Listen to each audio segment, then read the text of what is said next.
السلام علیکم ورحمۃ اللہ وبرکاتہ۔ پہلا باب ہے طہارت اور نظافت کے بیان میں۔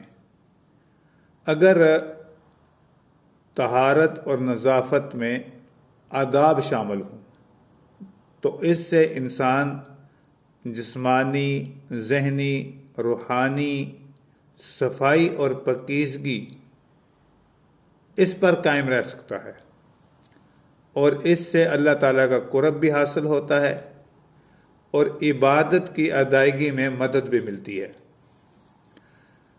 سب سے پہلے قضاء حاجت کے آداب ہم ذکر کریں گے۔ واش روم، بیت الخلاء جانے سے پہلے، داخل ہونے سے پہلے اس دعا کا اہتمام فرمائیے۔ بسم اللہ اللہم انی اعوذ بک من الخبث والخبائث۔ ترجمہ: اللہ کا نام لے کر بیت الخلاء میں داخل ہو رہا ہوں۔ اے اللہ، میں شریر جنوں اور شریر جننیوں سے، اے اللہ آپ کی پناہ میں آتا ہوں، آپ کی پناہ مانگتا ہوں، مجھے پناہ دیجیے۔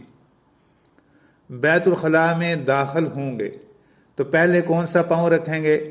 پہلے بایاں پاؤں رکھیں گے، پہلے لیفٹ پاؤں اندر رکھیں گے۔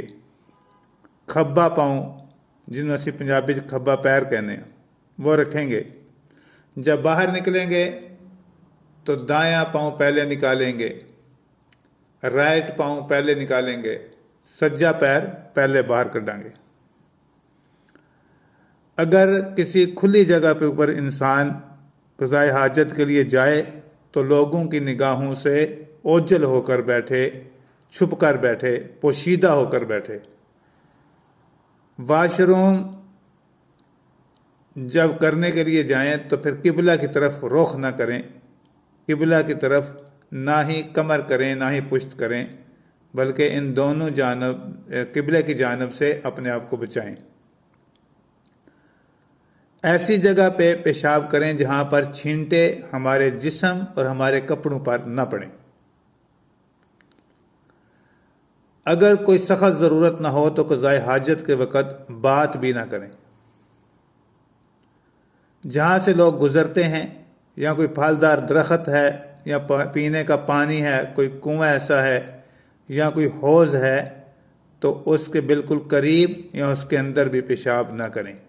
کسی درخت کے نیچے بھی پیشاب نہ کریں۔ اسی طرح ایسے جانور یا ایسی اللہ کی مخلوق جیسے کیڑے مکوڑے ہوتے ہیں، ان کے رہنے کی جگہ، ان کے سوراخ، وہاں بھی پیشاب نہ کریں۔ استنجا کرنے کے لیے بھی یہ خیال کریں کہ بائیں ہاتھ سے استنجا کریں، اور آج کے زمانے میں بہترین اگر ٹیشو پیپر استعمال کر لیں تو بہت اچھی چیز ہے۔ اگر کوئی مجبوری نہ ہو تو بغیر مجبوری کے، بغیر کسی عذر کے کھڑے ہو کر بھی پیشاب نہ کریں، اس کا بھی خیال کریں۔ بغیر عذر کے اس طرح کھڑے ہو کر پیشاب کرنا ناجائز ہوگا۔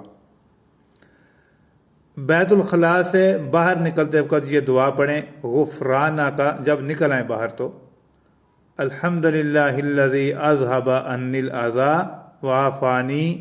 اے اللہ، میں تیری بخشش کا سوال کرتا ہوں، تمام تعریفیں اس اللہ کے لیے ہیں جس نے مجھ سے گندگی کو دور کیا اور مجھے عافیت بخشی ہے۔ اور استنجا کرنے کے بعد اپنے ہاتھوں کو